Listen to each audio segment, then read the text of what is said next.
آپ نے کبھی غور کیا کہ افطار میں جلدی کرنے کے لیے جو کہا گیا ہے، اور یہ کہا گیا کہ افطار میں جلدی کریں گے تو خیریت سے رہو گے، کیا فلسفہ ہے اس میں؟ کبھی غور کیا آپ نے؟ ارے بھائی 2-4 منٹ 10 منٹ کے بعد اگر کھا لیتے تو کیا حرج ہے؟ اور زیادہ ثواب ملنا چاہیے نا.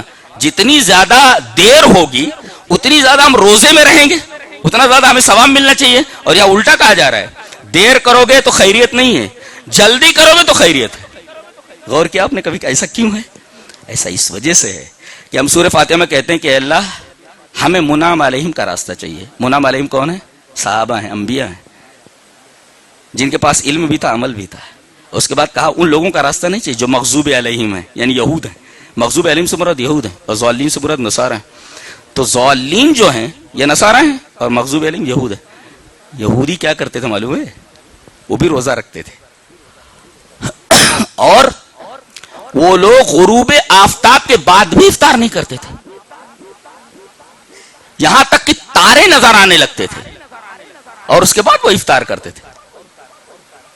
دیکھو کیا بتانے کے لیے کہ کیا 12 گھنٹے ہمیں بھوکا رہنے کے لیے اللہ نے کہا ہے.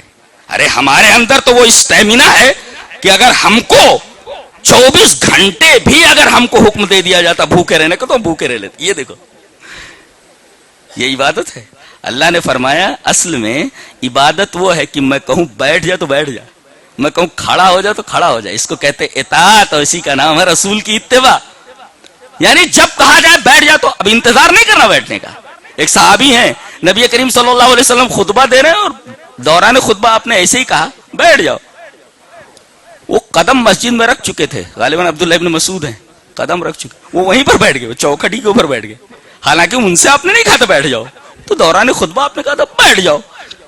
انہوں نے یہ سنا بیٹھ جاؤ، ان کے کانوں میں آواز پڑی تو وہیں بیٹھ گئے. وہ اس کو کہتے اتباع. تو اللہ نے فرمایا غروب آفتاب تک روزہ ہے، تو جیسے آفتاب غروب ہو ویسے ہی افطار کر لیا کرو. ہمیں اسٹیمنا مت بتاؤ، اسٹیمنا مت بتاؤ. ایک قوم اسی اسٹیمنا بتانے میں گمراہ ہوئی ہے. اللہ اکبر. یہ فلسفہ آپ کی سمجھ میں آیا؟ پتہ ہے خیریت اسی میں ہے کہ ما اجل الفطرہ، جب تک